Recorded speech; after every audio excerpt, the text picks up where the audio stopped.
Social influence is the way people's thoughts, feelings, or actions are affected by others.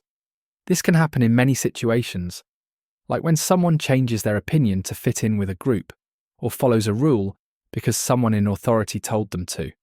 Social influence can be strong or subtle, and it often happens without people realizing it. It includes things like peer pressure, copying others' behavior, or agreeing with the group to avoid conflict. Understanding social influence helps explain why people sometimes do things they wouldn't do on their own.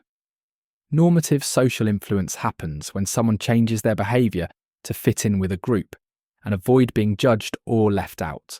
The person may not actually agree with the group, but goes along with it to feel accepted or liked. This type of influence is common in everyday life, especially among friends, classmates, or teammates. People often want to be part of the group, so they follow the group's behavior, clothing styles, or opinions, even if they have doubts. It is driven by the need for social approval. Now let's look at an example of normative social influence. Imagine a student who doesn't like a certain song but says they do because all their friends love it. They smile and sing along, even though they don't enjoy it. They don't want to be the odd one out or make things awkward, so they pretend to agree. This is not because they believe the song is great, but because they want to feel like they belong. Informational social influence happens when a person changes their behavior or opinion because they believe others know more than they do. This type of influence is about gaining correct information. It often happens in new or unclear situations, like when someone doesn't know the right thing to do and follows others they think are better informed. People may follow the crowd not to fit in, but because they truly think the group must be right. Now let's look at an example of informational social influence. Imagine a person is in a museum and doesn't know whether to touch a certain exhibit. They see everyone else keeping their hands behind their backs, so they do the same. They assume the others must know the rules, so they copy their behavior.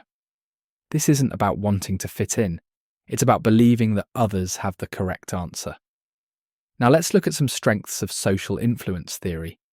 One strength is that it explains why people often act differently in groups than when they are alone. It helps us understand real-world behaviours like peer pressure, group decisions, or following social rules. Another strength is that many studies support this theory, showing how both conformity and group pressure can change behaviour in predictable ways. Because it has been tested in different settings, the theory is seen as reliable and useful. However, social influence theory is not without its weaknesses. One weakness is that it doesn't fully explain why some people resist group pressure or act independently. Even when most people go along with the group, some still choose to stand out or disagree. Another weakness is that the theory often focuses on short-term behaviour changes and may not explain how deep or long-lasting those changes really are.